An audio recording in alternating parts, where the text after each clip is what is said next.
Rayanyag ti Lugosor, programa ngagserbi kamang kenrang tayo iti gobyerno probinsyal. Lalo na, iti beneg iti sanggonyang panlalawigan ti probinsya ng Lugosor.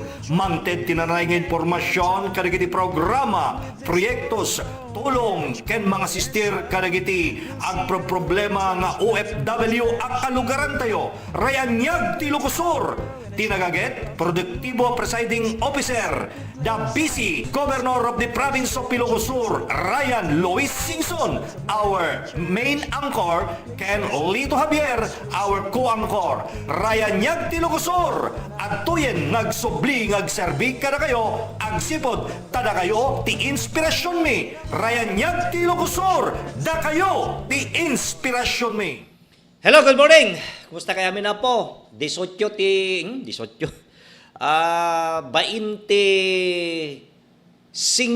itatati mabilang iti bulan iti Oktubre, mga kaibigan. Sapay lang kumanta nakaradkad kayo niya. Sang bayan na po, programa tayo Ranyag ti Ilocosur. We have 1, 2, 3, 4, 5 days na lang before barangay and Sangguniang Kabataan election. Countdown tayo apo, mo yun, ito importante ti parte ti biyag tayo. Mga kaibigan day tapo. Kumusta kaya amin na po niya? Kumusta ti sitwasyon? Bumarbara ba ti sitwasyon tata? Madamat ti kampakampanya, di taluglugaryo gagayam kaya na po kailian, diyak mawawatan no kasano sitwasyon, kasla regular election pagidin, ti panagkitak tayo yun, awamet ti mayat nga paatiwan, no tarpulin no konam, ay sos! Madamdama pagpapatangan tayo when ken daytoy nabayag nga isyok dita parte na po iti narbakan iti danak pela bombo radyo nya nga tawen di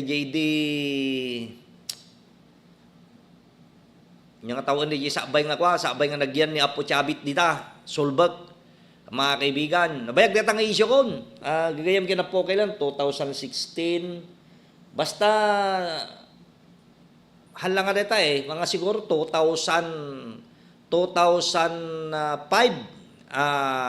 biyan or something like that.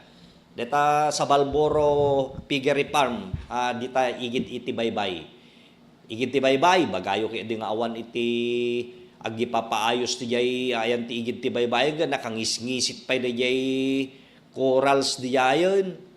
Yosef, nga daya nga rin mo nangisik nga corals mo tigid ti baybay, mapanyukitan na jay, corals di jay, nakangisngisit, adda tinagi tubo di jay nga naimuntar, adda tubo nga naimuntar di jay, no natay agpalayas na ka, agturong di igid ti baybay, mga kaibigan, di dalang amo di jay, imposible.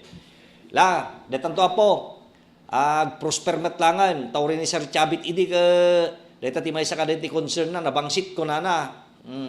Kaya't na pangagatangan dayjay idi nga area tap no may panaw lang dayjay piggery. Sukatan na pa iti pagdianan daydi. Anong nangyari, mga kaibigan? So di kitan tuman na po Tintay to pagpapatangan gagayam kaya na po kailan iti programa tayo Ranyag ti Ilocosur. Jay regular session iti kalman ngamin kay rimwar na ito'y nga usapan, mga kaibigan. Rimwar na ito'y apo, wala ka amok nga iso ti may sa kadigitay tututukan tayo neta. Ken may sa agatender tayo kung public hearing idi nga mantay nga nakapana. Nalipatak na jay schedule, mga kaibigan. Imbagak pa niya po bukal Christopher Topeng Baterina, pero di ako nakapunta. Bakit hindi ako nakapunta? Wala na, makakalilimutin na ako. Okay, ken kastamutin na po iti issue nga mapaspasama kita tayo iti benega po iti lokal ito'y nakadado nga reklamo here, reklamo there, reklamador ti tao.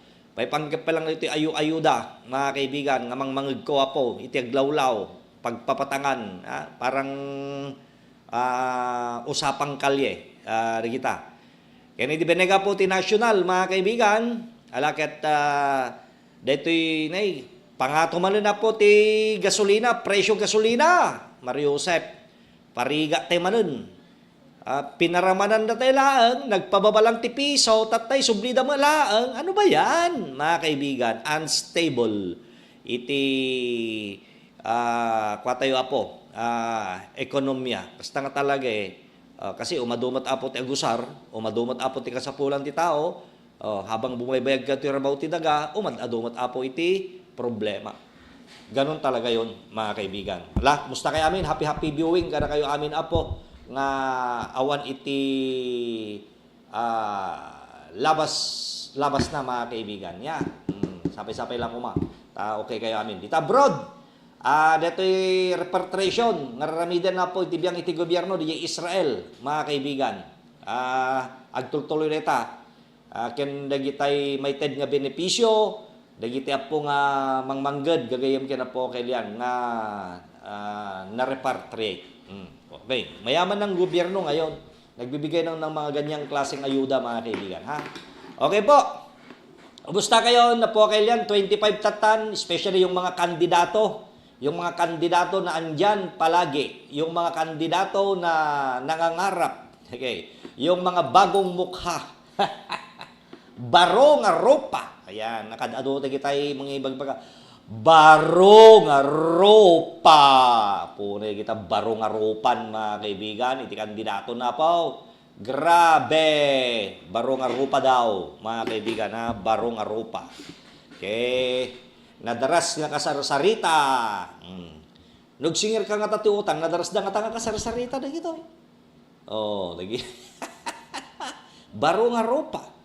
Baro nga ropa ata filtered mud. Mga kaibigan, nadaras da nga kasarsarita, nawan utang. Di ba? De, kanya-kanyang di ba? Aramid pakakitaan. Anya nga tati na aramid, datap no makita tayo. Aramid pag inya pinagida duma campaign slogan nyo, napudno agserbi. Really? Magitan to baka madamdama, agpipin natin doon kay Tomalaang, dumtang iti, tiyempo nga, ado matrabaho ta barangay, maneng, kuna mga tayo, mga kaibigan, di ba? Pin natin doon here, pin natin doon there. Dahil sa totoo lang, amo yung amin apo, teko natin apo nga, barangay is one of the unit of society, mga kaibigan. Siyempre, diyan tayo magsisimula. Tagadi tayo amin, di ba? Agaam mo tayo. So, hantay nga mabalin, di bang balbalatong malaksid. No, adda po, dagitoy, kung natayo man, gagayem ka na po kailan, nga baguhan, di tayo, ayan tayo. Pag may mga baguhan dyan, siguro, kung man ka na kayon, gagayam ka na po kailan, siguro, ay nangangarap tayo, mga kaibigan, agpakamote lang. Ganun lang ho yun. Di ba? Okay lang, no problem lang. Nagitikas na kabambanag. Kaya na nga sa uwan nga, you have the intent to serve di barangay. Sapay lang kumaata, mapagasatan kayo. Tanong sinuman apo ti mapagasatan kas pangarigan dolaan, apo kailan makapagserbi kayo apo nga nasayahat. Your intention is there. Kung nangarod ka na kayo tinglis, mga kaibigan. Okay? Lagi tayo maabak to no kas pangarigan, okay, better luck next time. Ang serbi tayo lang ta apo, kadagiti, kailyan tayo, kadaraan tayo, gagayem ken apo nga kailyan. Please lang man, apo no, dapat nakabalin na. Kasi lang, iti mangyari, gagayem ken apo kailyan. Dito yung probinsya tayong Ilocosur, until now, October 25, awamet apo ti madlaw ko nga harassment, gagayem kena po kailyan. Awamet apo, yang amo no, kasano kenon niya, mga kaibigan. Well, ibig sabihin, we are enjoying our right of suffrage. Okay? Nagitig kandidato, adada dita, mga kaibigan, uray gasam niya, pakadamagam niya, dito yung tayo Ilocosur nga they are very much willing nga serve. Manuti ka para kapitan, manuti para kagawa, dekad adoda. Unlike other other provinces like in Abra, kuna manan, awan na po ti freedom because tay kunadan gagayem kina po kailan, ya. Aglalaban da nya awan ti laban atras atras pinatay. So awan ti freedom nga agkandidato, awan ti freedom to choose kasi wala nang pagpilihan at nag-back out na ba't so kita under investigation. So nga dito yan tayo nakasisyaat mga kaibigan nakaragragsak ta adda po iti freedom. Yan. That's the beauty of it. May freedom po tayo, mga kaibigan. Ha? So kung kuna nga rod, enjoyin tayo apo data. Dito yung apo nga butante, ay ket agpili tayo. No anya po, no sinno, iti talaga nga may parbeng nga agserbid ta barangay. Right? Hangaga po ta adda tinaawa iyong ayuda, hangaga po tinlista na kayo ni po kapitan, laglagi po tayo nga litakit, kwarta ti gobyerno. Di ba? Unless otherwise, no, mismo sarili nga kwarta ni kapitan, sarili nga kwarta niya po kandidato, nagiwaras, mga kaibigan, kaya makamo kayong agpanunot. Hanga di kwarta ti warsyo kasi 300 is 300, 500 is 500. Bakbalayan nyo apo ti unos iti duwang nga taon. Magetsyo di kahit kusawan. Ipakita tayo nga datayo ket we have the freedom. Freedom to vote, mga kaibigan. Kandidato na lang dagitoy. Kalpasan do ti barangay ken SK electionan awanton, mga kaibigan. Nya, handan to kandidaton. But still, kalugaran tayo lat tayo soda. Di ba? Jay intention to serve within the barangay, yes, that's good. Kaya nga, papalakpak ako eh. Di po ba? Oh. Kasya po. Ya? Kasya iti kasayaatan, mga kaibigan, nga mangyari. Oh. Intention to serve. Pag may intention to serve, very good. Sasamahan namin po kayo. Kasi we are one in a barangay. Right? Habang mabalin na po, pumanaw ka after election eh. Hindi naman. Unless otherwise, agabroad ka or mapanggagtrabaho di sa baling nga probinsya, you have the intention to change your address. Yun lang naman eh. Pero, no tagadta ka talaga, tagadta ka. Babalik at babalik ka rin. Di po ba? So, please lang nga po ewan ko kung mag-operation backlash, pero diyan ka mo, no kaano? Injak mo apo, no kaano, gagayam ka na po, kailan iti, makunang, dapat open forum, public forum, kaano ba ti, wala kita man, no, public forum, mga kaibigan, no kaano apo iti, when dapat dita adati kayo, adati public forum, mga kaibigan. So, di ayo ipakita niya, di ayo ipakita po, iwaragawag, ilantad, dagiti plataforma ayo. Mga kaibigan, di ayo ilantad, tapno makita yo, gusto. Okay? No awan na po ti mapagpabasol. Oh. Tano mamuyo no niya nga talaga ti intention da. Mga kaibigan, di intention da po. No, okay ba yung intention nila? Okay ba na ganito, ganyan? Oh. See? You know what I mean? Mga basta-basta nga, ang kalatag kandidato, di ka man nagsasao. Oh, pangkalata makilamlamanan, no. Siyempre kaya da mga ano ba ti problema? Paano natin addressan yung mga problema dito sa bayan natin, sa lugar natin? Mga ganung bagay, mga kaibigan. Masapul apo nga ammo tayo amin de kita nga bambanag. amo tayo apo nga i-display, amo tayo nga ipakamo iti kaduan, babaan apo ti open forum. Magsalita ka doon, di ba? Siyempre, babanggitin mo yung pangalan mo, kung ano yung personal background mo, hamo mamabalintag sa lawasaw, taga mo kayo matita barangay, right? Oh. Pag incumbent ka, ano bang nagawa mo within 5 years? Oh. Pag hindi naman, if you're a challenger, ano bang dapat mong gawin for next 2 years? Mga kaibigan. Nga mabalin nga pakairanudan ti bumarangay. Ganun ho yun.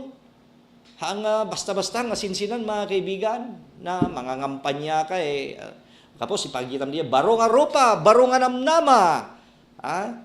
Napudno nga agserbe. Kung kunam di mga kaibigan, gilatarpulinan na po, kasi di bagbagamon ka. Paano mo sasabihin napudno nga agserbe? Saan ka ba mag-uumpisa? Yun. Okay? Nalaing nga tumulong. Paano ba yung nalaing na tumulong? Nadaras ka sa sarita. Nadaras ka sa sarita. Sure ka? 24 hours? Tawagam? For example, awan danom, di baranggayo. For example, awang kuryente, di baranggayo. Kaya mo ba mang pressure ti nawasa, iseko, whatsoever man, mga kaibigan? Ang gusto? So, di kajay amin, ilat halayo, ilang tadyo, jay public forum, mga kaibigan. Kas jay tingkay aramidan. Gagayam ka na po kailan. Tama ba yung sinabi ko? Oo, para naman kahit papano, okay naman po tayo. So, as of this date, October 25, awan pay matlang nga po iti nakita ken nabasak, nadamag ko nga dakas sa mapaspasamak kadagiti barangay. We have 768 barangays inter-province of Ilocos Sur. Peaceful pa naman, mga kaibigan.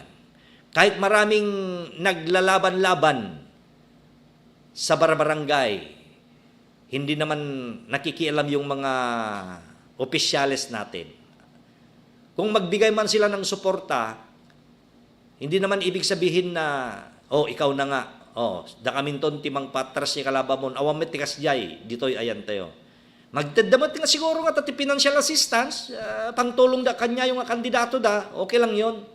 Pero wala yung handa nga da mapanda makibibibiyang di barangay, mga kaibigan. Di po ba? Ganon. So nga, diskarte dito ya po.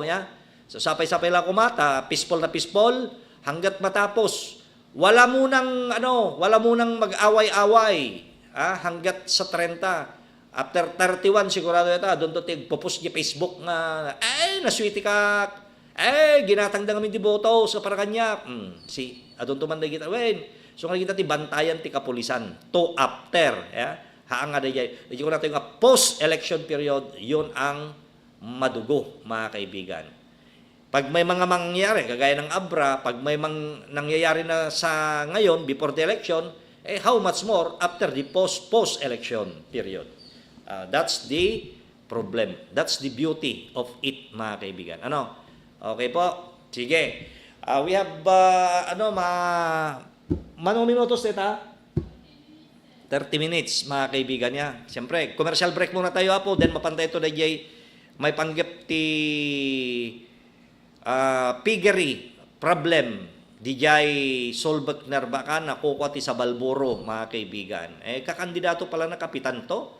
Tapos di met complainant, kakandidato rin na kapitan. Tapos itibay munisipyo, nag-action damat after barangay election daw, mga 2 weeks after barangay election, then makitan to po nun yan to ti response, iti sa Balboro Farm, mga kaibigan. Tagal na yan. Manutawanan, manupulong nga tawanan, almost 20 years na kaya na naging issue ko yan, mga kaibigan. Tagal na hindi pa lang ko na ang arod. Napangko pay in-inspect nga mismo di unag. Nabigyan sila ng ECC noong 2004. Tama po yun. Nabigyan sila ng ECC, Environment Certificate, Compliance Certificate. Meron. Tayo di, basi mo lang amin, manulang nga heads. Ngayon, ang dami na. Manu apo ti takumdan, mga kaibigan, manu takungan na po, maabot ti more than 60. Idi ti lang siguro, idi ket 300, tataribo mo ten. Okay, papanan na nga rod. So, ado tinadoktalad damat apo nga lapses da. Ang ano lang diyan, bakit nagkaroon sila ng ECC? Ada rason, tabasit pa lang idi. Awang pala unay tanya nga balbalay diyay, etata na damotan, na dapay naipatakder nga tourist area diyayan, diyayan apo ti kunata yung watchtower, yay solbak, mga kaibigan, napapintas pa yan. Awang mo ti mapandiya at nga ka, nabangbang sitmat. So tatan na po, adamot ti nakaitor. Ada complainant idi pa lang, jagriro, mayor pa lang na po Edgar Saragosa, mga kaibigan, nagdidin na rumda, nagdarum ti munisipyo, nagdarumat apo diyay. Pero, kalaunan, nag-iin na reglo da laang. Diyay, nabayag ng issue neta, naidandanon pa yan apo ti ABS-CBN, GMA, kadwak pa na diyay napintas nga balasang ide, nga taga Ilocos Norte, mga kaibigan, sa totoo lang, kinadwak pa eh. Pero, anong nangyari? Pati siya, hanggang mga kaya nga porsaran, no di kaya baga lang, no niya nakitak diya idi. At the time nga po nga hamu maangot, nga madamit diya time nga po nga dalos da, maangot mo talaga. Kasi dumanong pa diya roar. Sa totoo lang nga, tourist area, aglalo ka, datay mansion nga po chabitan. Mga kaibigan, kaya nakadado nga turista nga mapandita po, di. Siyempre mapektaran, mga kaibigan. So, it's high time. Siguro, nagpintas pa yung offer nga po chabit idi. Gatangak, dito yan. Puerto Balayo, gatangak. Tano makliran laang, may kalang na ubong diyay. Handa kaya, sige, sukatak. Kung ano pa yung mga kaibigan niya, sukatak, ti may isang lugar. Siyak pa'y mang pabangon na kita ubong yun.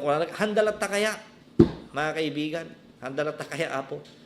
Apay, mananam mo nga ro, ti manganti naimas, or kidi man no, naimas ti sidam no, kababay mo ta ubong mo. Na dapat pa'y kidi nga, di balayo, kat abay mo, ubong. Di po ba? Diyala may isa, duwa ka lang nga baboy, nga dyan, nabangbangsit pa yan, tulaki dita pigirin, kababay mo. Hamo mananam, ti na siya, nagadungang ilaw. Polluted pa yung danom yan, na siya laki diyata, kadaratog bagyo, mawas out, mga kaibigan, may yanod. Pero hindi po pwede. Lalo, igid ti baybay, igid ti highway, hindi po pwede. Amo dati istorya na reta, mga kaibigan. So, madamdama po, i-play ko ito reta. One, iti programa, Ranyag ti Ilocos. Kalpasan lang po, nagiti palagip tayo.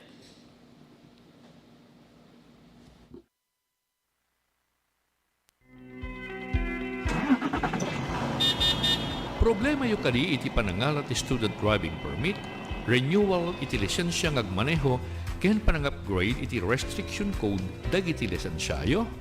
Solbaren dagiti nga problema yo iti RX Driving School. Ti RX Driving School ket accredited iti LTO ng eskwelaan amang ipaay kadagiti sumaganad. TDC wenno theoretical driving course.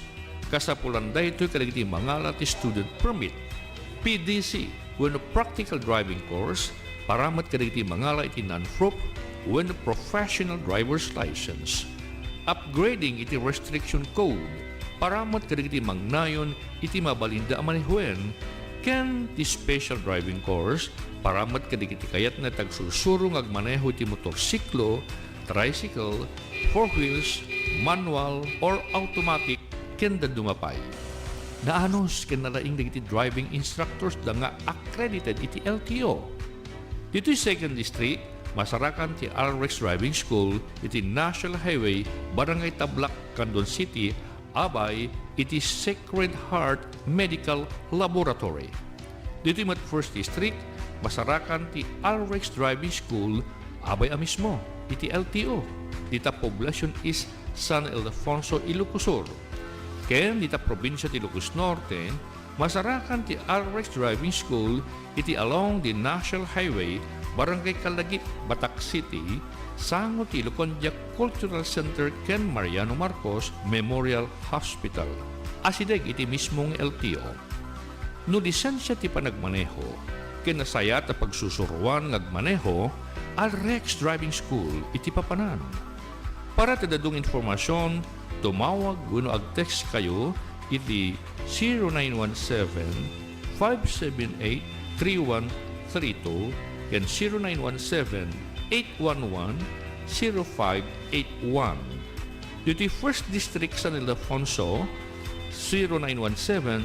0917-306-3735. Itamot Second District, Candon City, 0917-120-1745. Ken Ditabatak City, 0917-329-0591. RX Driving School.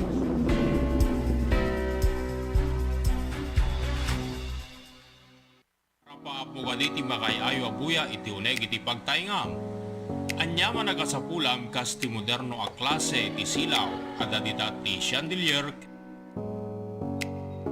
LED lights ken na dumapay.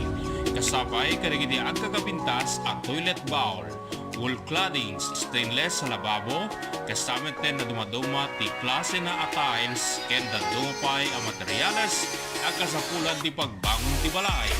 Pasyaren ti AC Newborn Home and Builder Center. Nalawa ti showroom da, agkomportable kang agpili ti kayat mo a disenyo. Mabalin pa nga isuda iti mangi setup kadagiti gatangin. Masarakan sa Rizal Street, Sulphur, Bantay, Ilocos Sur. Imatmatunan na Mr. and Mrs. Alain Chan. Saanen ngagtaktak mapankan sa JAC Newborn Home and Builders Center.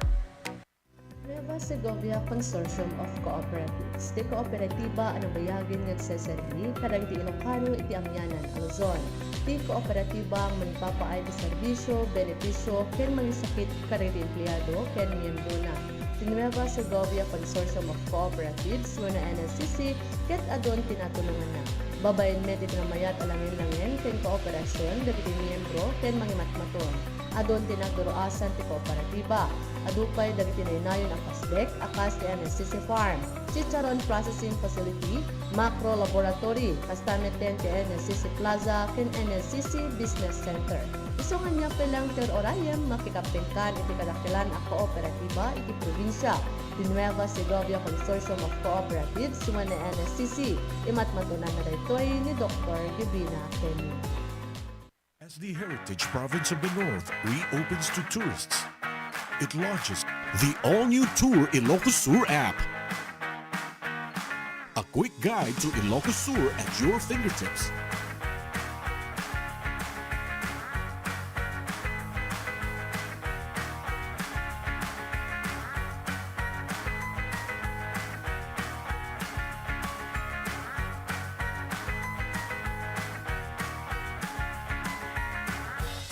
Find the best tourist spots.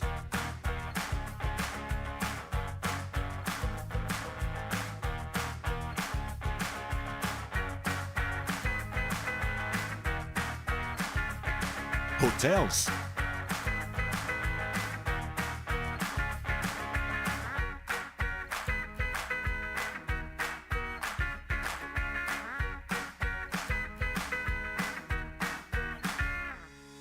Bars and restaurants.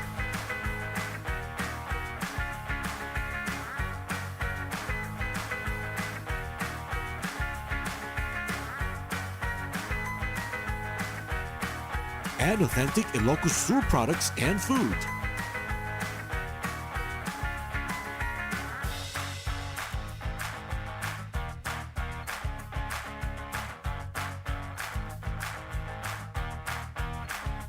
Be updated on upcoming events, plus get notified on the important announcements and updates.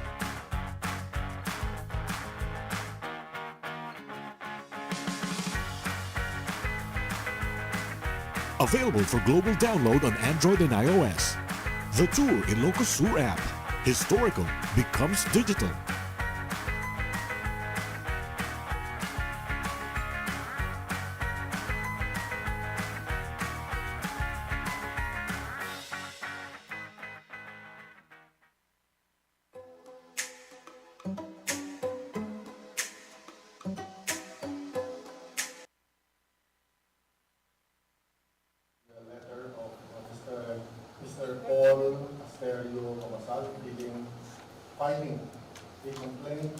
a piggery located at Silnag Ti Pagtaengan that is causing a nuisance and is detrimental to the health and well-being of the community. These are our findings, Your Honors. The committee conducted two committee hearings last October 13 and October 19. The findings of the committee are: the complaint prayed for the immediate closure of the said piggery and requested that the authorities take swift action regarding the matter. Furthermore, the complainant requested the Sangguniang Padaluwigan ng Ilocos Sur to locally legislate more specific ordinances to enforce regulations and require the closure of a piggery that injures or endangers the health or safety of the community. At the start of the two committee hearings, the committee chairman clarified that the committee has no power to close or implement laws, but only to find ways of improving policy and regulations through ordinances and resolutions. But although bereft of executive functions, the Sangguniang Padaluwigan, through the committee, can recommend actions that implementing agencies can take through the adoption of the findings of the committee as exhibited in the committee report and passing of a resolution addressing issues of implementation. The committee initiated gathering of data to better understand the issues and requested reports from the Department of Environment and Natural Resources, the DNR. The DNR informed the committee that they had received a complaint lodged on their 8888 Citizens Complaint Hotline, alleging that the Sabalburo Piggery in Silnag, Narvacan, Ilocos Sur, managed by Ms. Felicidad Sabalburo, had over 1,000 pigs and was causing various problems such as waste management, disposal, as well as the mud odor in the area. The piggery, however, had an environmental compliance certificate, or ECC, issued in 2002 and was reported to be compliant with regulatory requirements according to the DNR. From the DNR report, there was no substantial evidence to support claims of direct waste dumping into the sea, and the mud odor issue was reported to be tolerable. Furthermore, the DILG Narvacan also conducted an inspection. During their inspection, DILG Narvacan made several notable findings regarding the piggery. Initially, upon arrival at the piggery's location, they immediately detected an unpleasant odor emanating from the facility, which housed approximately 600 pigs. Further investigation revealed the presence of an open pit or lagoon near the seashore, which served as the drainage area for the piggery's alleged treatment facility. This lagoon was already full, and it was mentioned that dredging was conducted every 2 to 3 years, with the water then transferred to another pit beside the lagoon, a practice reportedly recommended by the DNR. Additionally, in their black and white report, they emphasized that the piggery was unable to provide a copy of the ECC despite the team's insistence. It was also found that the piggery lacked a sanitary permit from the Rural Health Unit and had not obtained a business permit and was operating without a building permit and zoning clearance. Lastly, the piggery was situated in close proximity to the seashore, the national highway, and residential area. The local government unit of Narvacan, through its mayor, Honorable Pablito Sanidad Sr., narrated to the committee the series of actions conducted by the LGU regarding the issue. According to him, the piggery has been a long-standing issue in the municipality spanning over 14 years. As a resolution to the issue, the LGU, through the Office of the Sangguniang Bayan, passed a resolution on April 27, 2009, ordering the gradual phasing out of the piggery's operations. This action was taken due to a series of violations incurred by the piggery, including exceeding the 250 heads of pigs, which is a violation of the ECC, including improper waste disposal, health problems, the absence of a barangay clearance, and the burial of dead pigs within the area. However, the piggery continued its operations despite this resolution. This prompted the Sangguniang Bayan to pass another resolution just a few months after, ordering the immediate closure of the piggery. The grounds for this action included the absence of a zoning permit, barangay permit, sanitary permit, and violation of the provisions stating that large-scale piggeries should be at least 1,000 meters or 1 kilometer away from built-up areas. These are the issues, owners. To put simply, the various concerns, the committee found two major issues. One, environmental compliance and regulatory matters concerning a piggery operation, particularly the issuance of the ECC and the wastewater discharge permit. And the second issue would be the operation of the piggery without the necessary business permit. On the first issue, the environmental compliance certificate refers to the document issued by the DNR EMB that allows a proposed project to proceed to the next stage of project planning, which is the acquisition of approvals from other government agencies and LGUs, after which the project can start implementation. This is the stand of the DNR for the committee hearings. The piggery business is compliant with all the requirements necessary to obtain the ECC. The piggery has a biogas digester that treats waste discharges and holds a wastewater discharge permit, and there are no waste discharges into the sea by the water. If the water were contaminated, there would be no corals or fishes visible in the sea, although this claim is highly refutable.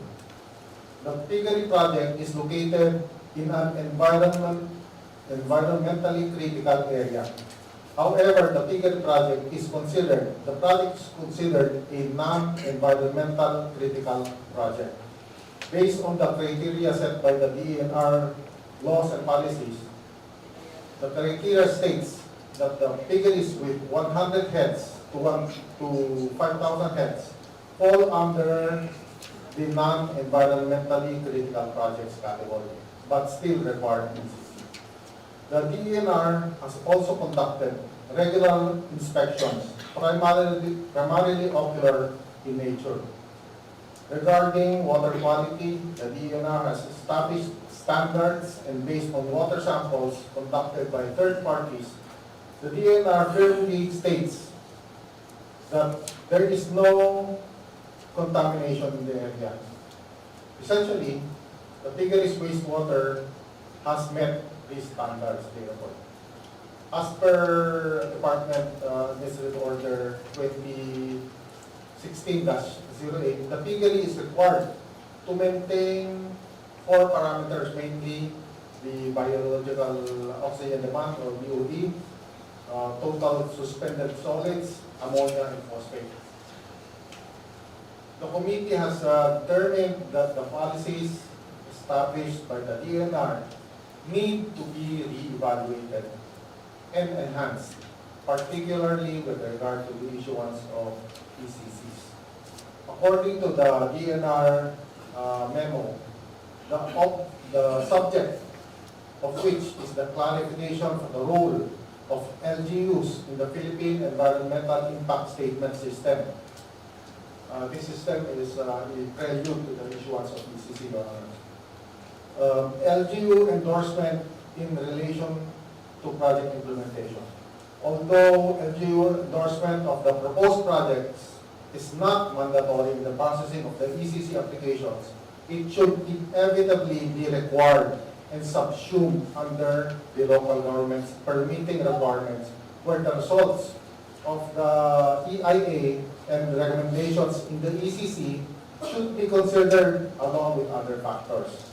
It is believed that the LGU has the ultimate mandate over the approval of proposed projects. Hence, the results of the EIA process is an input to the LGU endorsement of proposed projects. This is a direct quote from the memorandum circular issued by the DNR. With these guidelines, it is evident that the input of the LGU is necessary in the processing of ECC applications. The resolution issued by the Sangguniang Bayan of Narvacan ordering the closure of the piggery reflects the LGU's unwillingness to allow the piggery to operate further due to the violations it has incurred. When the DNR was asked whether they had considered the input of the LGU, the DNR mentioned that the ECC was issued in 2002.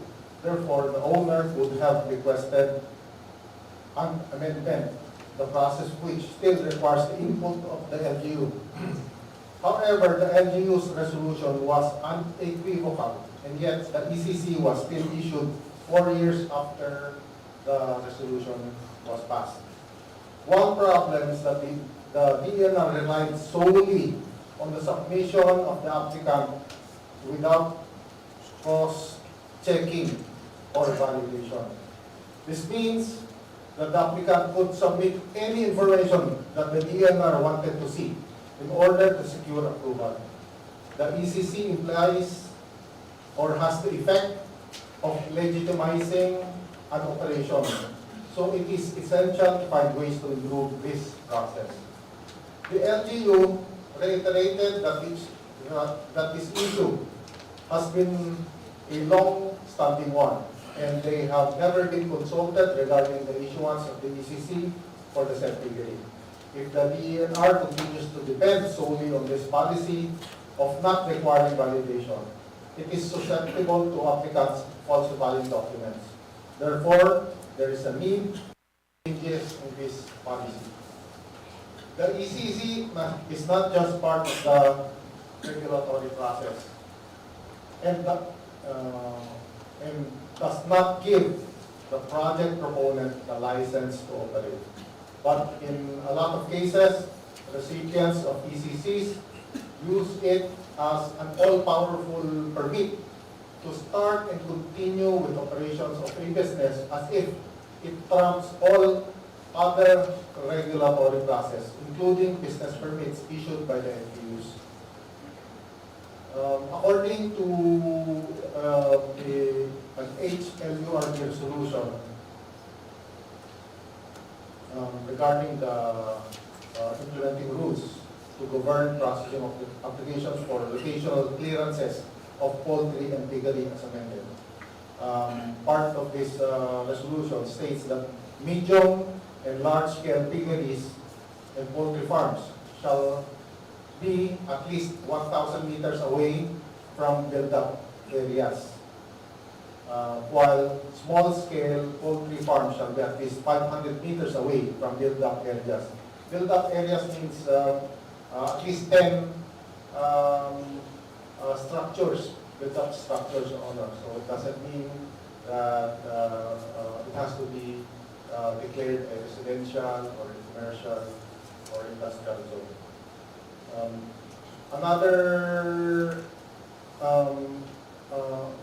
Another feature of the said resolution of the HLURB is that the piggery shall be 500 meters away from major roads or highways. So clearly, if these laws have been taken into consideration, it could have been determined that the location of the piggery cannot comply with the requirements under the above cited regulation. The piggery is within the salvage zone and within 100 meters from residences. The DNR's response indicating that this provision applies only to new applicants and not to established or projects that have already been issued an ECC raises concerns. The DNR should have considered the input of the LGU as the location clearance is part of the LGU's process in issuing permits. This flaw in the policy implementation should be addressed.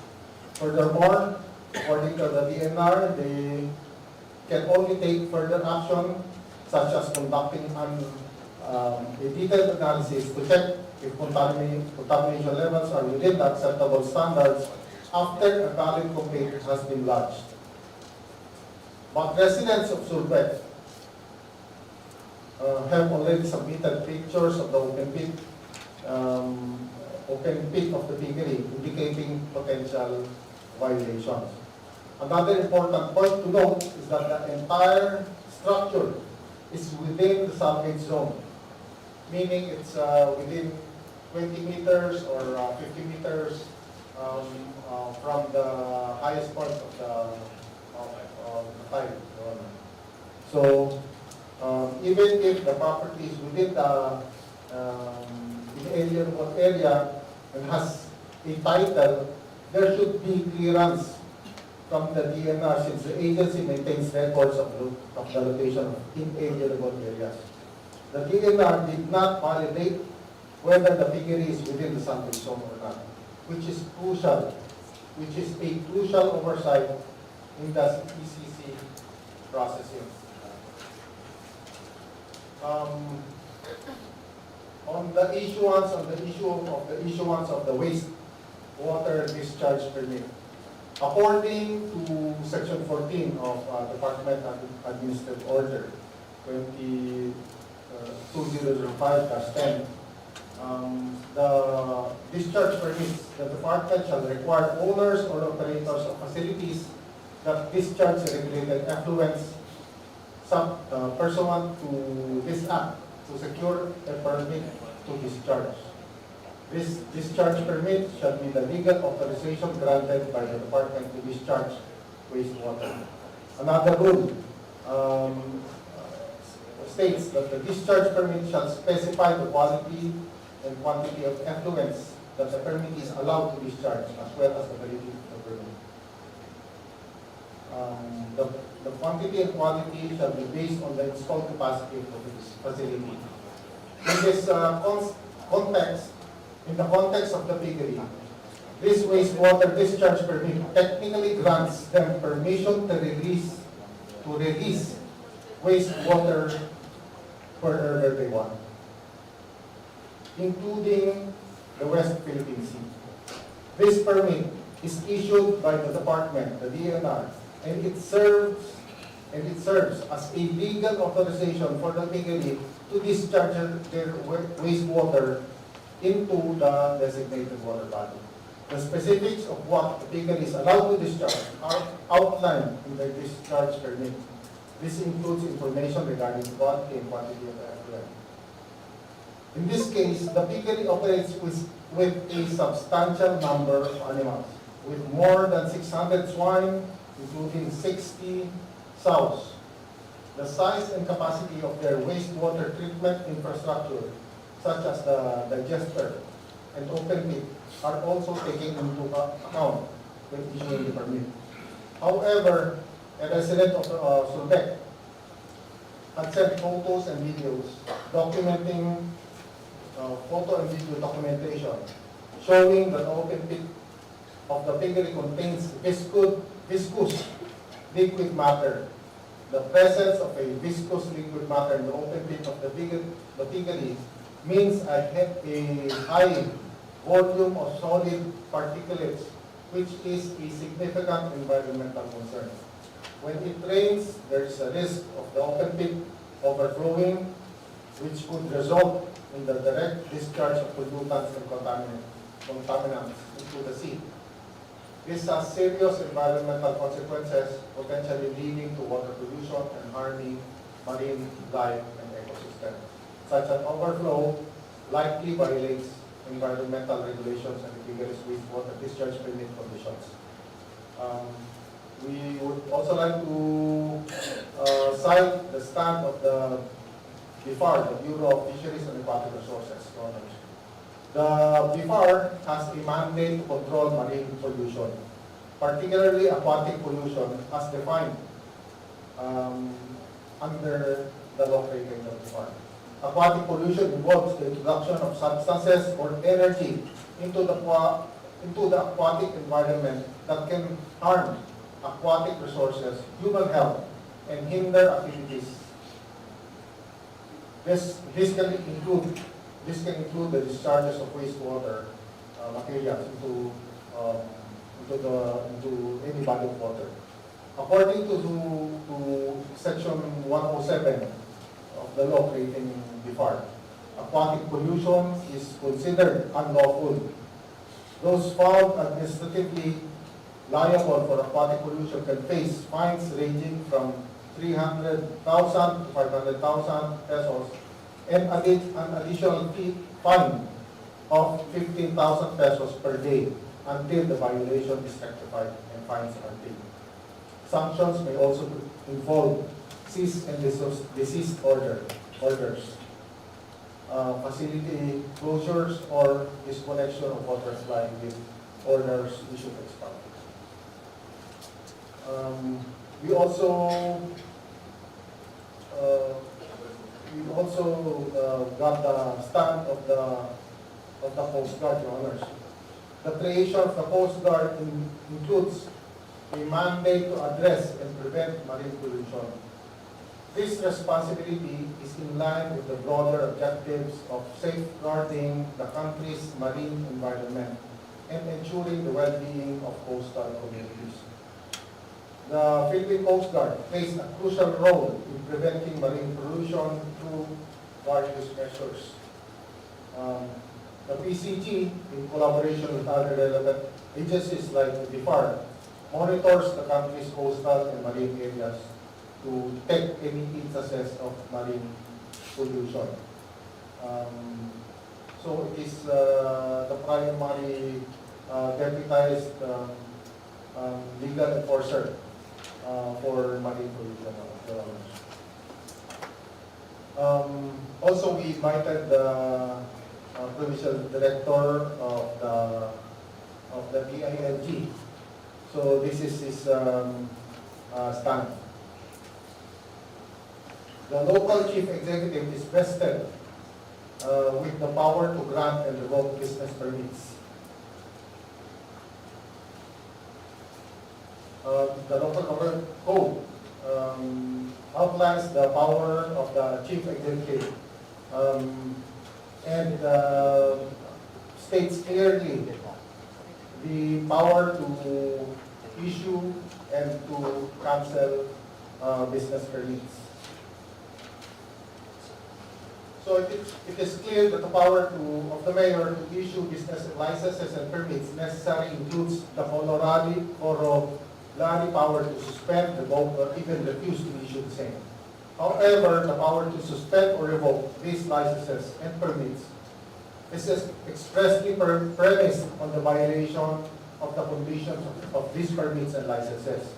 The laws specifically refer to the violation of the conditions on which the licenses and permits were issued. Similarly, the power to refuse to issue such licenses and permits is premised on non-compliance with the prerequisites for the issuance of said licenses and permits. The mayor must observe due process in exercising these powers, which means that the mayor must give the applicant or licensee notice and opportunity to be heard.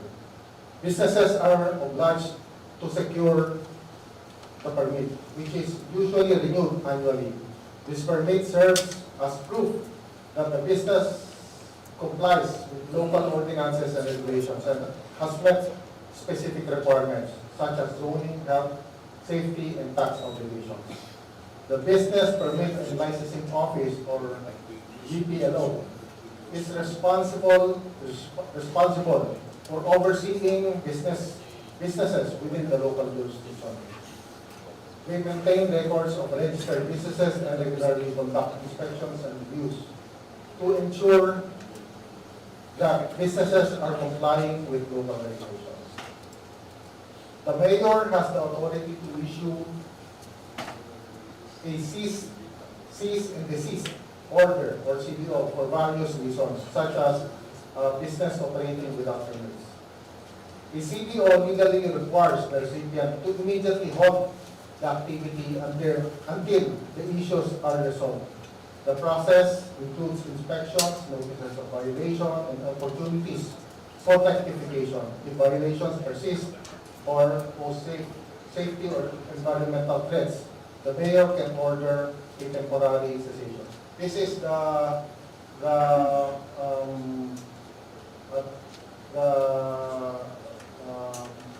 take of the provincial director of the DA. So, during the committee hearing, all involved parties, including the complainant, the respondent, which is the owner of the piggery, the NGO, and concerned agencies have the opportunity to present their points and concerns. The discussion revealed that the piggery had several violations related to environmental compliance. Simultaneously, it highlighted deficiencies in the existing policies that needed compliance, that needed improvement to effectively address issues related to environmental standards and compliance. This could include ambiguities, gaps, or outdated provisions in the regulations that did not adequately safeguard environmental integrity. Last page. The combination of these factors, the piggeries violations and the inadequacies in the environmental policies, underscored the need for a comprehensive review and potential overhaul of these policies. Such a review would be crucial to establish more stringent and effective standards for environmental compliance, and to ensure that businesses and operations like the piggery adhere to these standards. The ultimate goal is to strike a balance between economic activities and environmental preservation, guaranteeing the well-being of the community and the environment. At the conclusion of the committee hearing, the owner of the piggery was asked if she understood the violations of the piggery, that the piggery had incurred, and that the potential implications for the piggery's continued operation. In the interest of due process, Mayor Pablito Salidad Sr. agreed to grant the piggery owner a reasonable period to consider the matter. The piggery owner requested 2 weeks to provide her response. It's worth noting that this time frame was chosen taking into account her candidacy for the position of barangay captain in the area, which may have implications for her decision making. It should be clear at this point that the continued operation of the piggery is no longer possible. Taking into consideration all the matters discussed previously. This decision to allow a reasonable time for the piggery owner to respond demonstrates a commitment to fairness and due process, ensuring that the owner has the opportunity to address the issues raised during the hearing. It also reflects the willingness on the part of the NGO to consider potential resolutions to the violations while respecting the owner's right to participate in the electoral process. So it was made clear to the owner that definitely the piggery can no longer be allowed to continue. But then, of course, with the decision of the mayor, she was given until the second week after the elections to agree to stop her operations. So we now come to our recommendation. The committee hereby recommends for the adoption of this committee report and further recommends the following: the passage of a resolution urging policy review. The committee proposes passing a resolution to urge the TNREP to review their policies and regulations regarding the issuance of the ECCs, with a specific focus on piggery and poultry businesses, such as these businesses have unique environmental and public health impacts requiring more stringent regulations. Another resolution would be recommendation would be the passage of a resolution urging local government units to take notice of the findings of this committee, particularly on the issues relating to the operations of piggeries and poultries within their territorial jurisdiction. I know that this is not an isolated case, Your Honor, so it would, I think it would help to have the local chief executives and maybe even their business process licensing offices to have this kind of input in their policy and in how they will enforce their local policies and regulations. So I would like to ask that the committee further recommends that the said resolutions be referred, the two resolutions that I mentioned, be referred in the next regular session.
ladies and gentlemen, the President of the Republic of the Philippines, His Excellency Ferdinand R. Marcos Jr.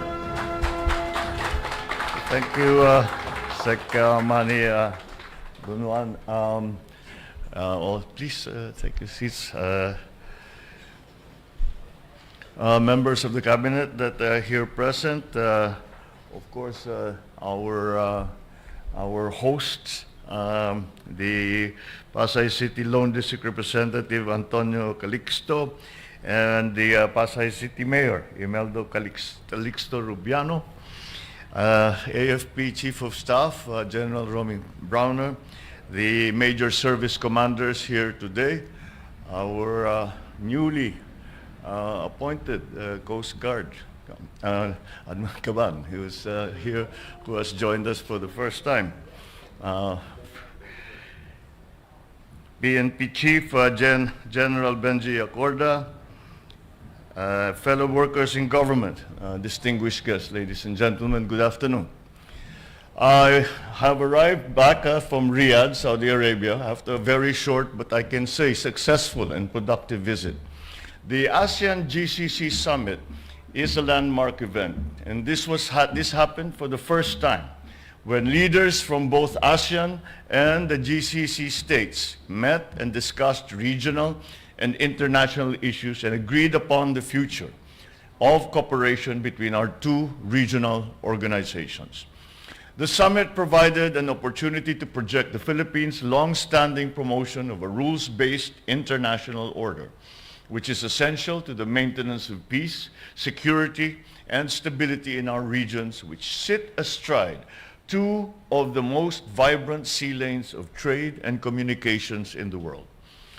I highlighted in particular the ways that we can collaborate in the areas of energy, food security, and the enhancement of logistic chains for the continued progress of our independent global economy. I underscored in this regard our commitment to the full implementation of the ASEAN GCC Framework of Cooperation from 2024 to 2028. With the GCC countries home to more than 2 million hardworking Filipinos, I, of course, called for the safeguarding of their rights and of their welfare, as well as for their upskilling so as to meet the demands of the increasing digital transformation in the modern workplace. The summit also provided ASEAN and GCC leaders an opportunity to convey their views on the ongoing conflict in Israel, in Gaza. I shared our hope for peace and that it should prevail, and for the welfare and safety of civilians to be upheld in accordance with international humanitarian law. During the Saudi-Philippine Business Roundtable meeting, we witnessed the signing of a memorandum of understanding between EEI Corporation and Samsung Engineering NEC Corporation Limited, or SENEC. SENEC is a joint venture between Samsung Engineering and Al Rushaid Petroleum Investment Corporation. Under this agreement, a 500-person capacity training facility will be established in the Philippines to upskill Filipino employees in various professions in the construction industry. The facility aims to train at least 3,000 Filipinos a year and more than 15,000 Filipinos in the next 5 years, ready for deployment with their newfound skills. This agreement is valued at $120 million. The DTI also reported 3 other business-to-business agreements that were discussed among Saudi and Philippine human resource companies for the training and employment of Filipinos across a wide range of industries, including healthcare, hotel and restaurant and catering, maintenance and operation, amongst other operations. These agreements are expected to generate more than $4.2 billion and an additional 220,000 jobs for Filipinos over the next few years. I certainly enjoyed once again the vibrant Filipino community of Riyadh. I assured our kababayans of our continued support and assistance of the Philippine government in their sacrifices that they have made for the country and for their families, and that we will continue to support them in any way that they need. I also met with the Kuwaiti Crown Prince at the sidelines of the summit. And at that very, very quick, very short meeting, we agreed to continue to discuss some of the obstacles in our relationship in terms of the bans that we had imposed for employment.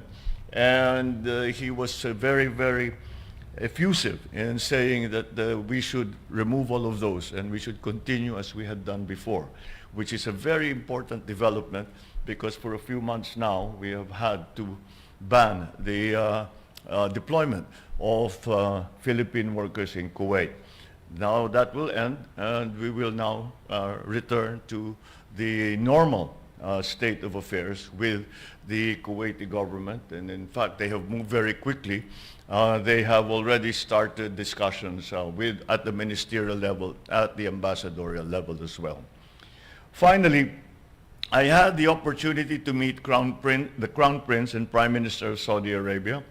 We exchanged views on issues of common concern to our two countries, and I expressed hope that we can sustain the momentum of high-level exchanges as we expand cooperation in key areas of mutual benefit to our people. It was very encouraging because the Crown Prince made it very clear that the Filipinos that are working in Saudi Arabia, and we are approximately 760,000, and we will soon be approaching close to 1 million, and this is only in the Kingdom of Saudi Arabia. It was very encouraging because the Crown Prince made it very clear to me that the Filipinos will play a very important part in the continuing growth of their economy. And there is a new aspect to our relationship with Saudi Arabia, whereas before, essentially, it was just for employment, and we sent our people OFWs. Now, they have extended the relationship and say that it is time that they bring investment to the Philippines and to support their food supply situation, and to support the industries that they are going to expand and they're going to establish. And so whereas before it really was, you could have described it as a one-way street. We were sending workers to Saudi Arabia. Now it will be more of a two-way street. Well, we will certainly continue to send our workers to Saudi Arabia, but they will also, for their part, come to the Philippines and make capital investments here in the Philippines, as they see ASEAN and the Philippines in particular as an area of very good potential for the development and transformation of their economy. So let me assure you that we will continue to advance our national interests as we further expand our partnerships abroad. Maraming salamat. Magandang hapon po sa inyo lahat. Mabuhay po tayong lahat.